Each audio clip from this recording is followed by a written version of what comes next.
ইতিহাসের পাতায় লেখা থাকবে, পাকিস্তান ছিল বিশ্বের অন্যতম পারমাণবিক শক্তিধর, তবু গাজার রক্ষাতে একটি বোমা উড়ে আসেনি।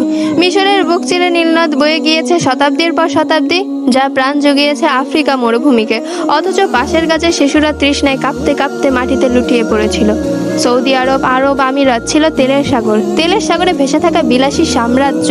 কিন্তু গাজার অ্যাম্বুলেন্সগুলো পেট্রোল না পেয়ে রাস্তায় দাঁড়িয়েছিল নিঃশব্দে, নিরুপায়।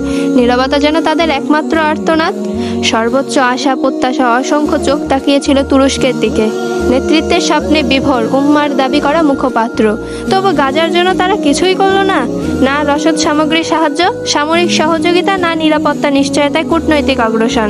গোটা বিশ্বের মুসলমানদের ছিল 50 লাখ সৈন্য, ছিল ট্যাঙ্ক, ক্ষেপণাস্ত্র, যুদ্ধবিমান, স্যাটেলাইট, গোয়েন্দা বাহিনী, ছিল আধুনিক প্রযুক্তি, এমনকি হাইড্রোজেন পরমাণু বোমা। কিন্তু গাজার আকাশে একটারও ছায়া পড়েনি, গাজার দিকে কেউ হাঁটেনি। সবকিছু থাকবে ইতিহাসে, গাজার মতোই কাশীর, রোহিঙ্গা সহ বিভিন্ন প্রান্তরে জুলুমাতের অন্ধকারে থাকা মুসলমানদের কথা। তবে সবচেয়ে করুণভাবে লেখা থাকবে, তারা চুপ ছিল, সবাই নীরব ছিল। মৃত্যুর চেয়েও গভীর ছিল সে নীরবতা।